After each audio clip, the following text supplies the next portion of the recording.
یہ کیسا دستور زباں بندی ہے تیری محفل میں، جہاں بات کرنے کو ترستی ہے زباں میری۔ جموں کشمیر کا جہاں تک تعلق ہے، وہاں ٹورزم کی بات تو سب کرتے ہیں، لیکن اس سے بھی زیادہ امپورٹنٹ سیکٹر وہاں کا ایگریکلچر اور ہارٹیکلچر کا سیکٹر ہے۔ وہاں پہ Indo U S trade deal کا دی، ہمارا فروٹ، ہمارا سیفرن، ہمارا والنٹ، وہ اسے تباہ اور برباد ہو گیا کہ ریٹ دلی کے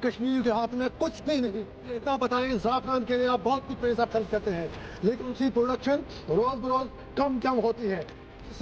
منسٹر صاحب جو وہاں دوائی کے لیے آتے ہیں، فروٹ کے لیے، وہ بالکل سبسڈائڈ ہے۔ مہربانی کر کے کائنڈلی انویسٹیگیٹ دیٹ تھنگ۔ اور وہاں پر اریگیشن فیسلٹیز بالکل بھی نہیں ہے، جس کی وجہ سے جو ایگریکلچر لینڈ ہے، اب لوگ مجبور ہیں یا اسے مکان بنا رہے ہیں یا اس میں پھر وہ کیا کریں آرچرڈ بنا رہے ہیں۔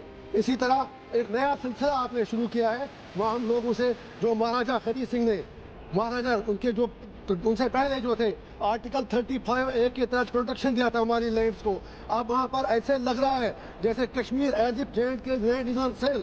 ہم آپ کو ایسا نہیں کرنے دیں گے۔ ابھی پٹن ان میں سینکڑوں ایکڑ زمین جو وہاں کے زمینداروں کے پاس تھی، 100 سال سے تھی، لیز پہ تھی، ان سے وہ چھین کر ہزاروں لوگوں کا روزگار آپ نے چھین لیا۔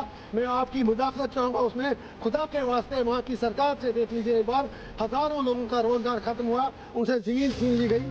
جو ہمارا پروٹیکشن تھا وہاں کے لینڈ کو، اس کو مہربانی کر کے آپ ایک بار آپ کو پھر دیکھنا پڑے گا۔ Please provide protection to land of Jammu and Kashmir, جو آرٹیکل 35A میں تھا۔ کسی بھی طرح سے وہاں کی لینڈ سیل پر مت کیجیے، وہاں لینڈ ہے ہی نہیں۔ پہلے ہی وہاں فوج ہے، جنگلات بہت زیادہ ہیں، ایگریکلچر لینڈ، فارم لینڈ بالکل بھی نہیں ہے۔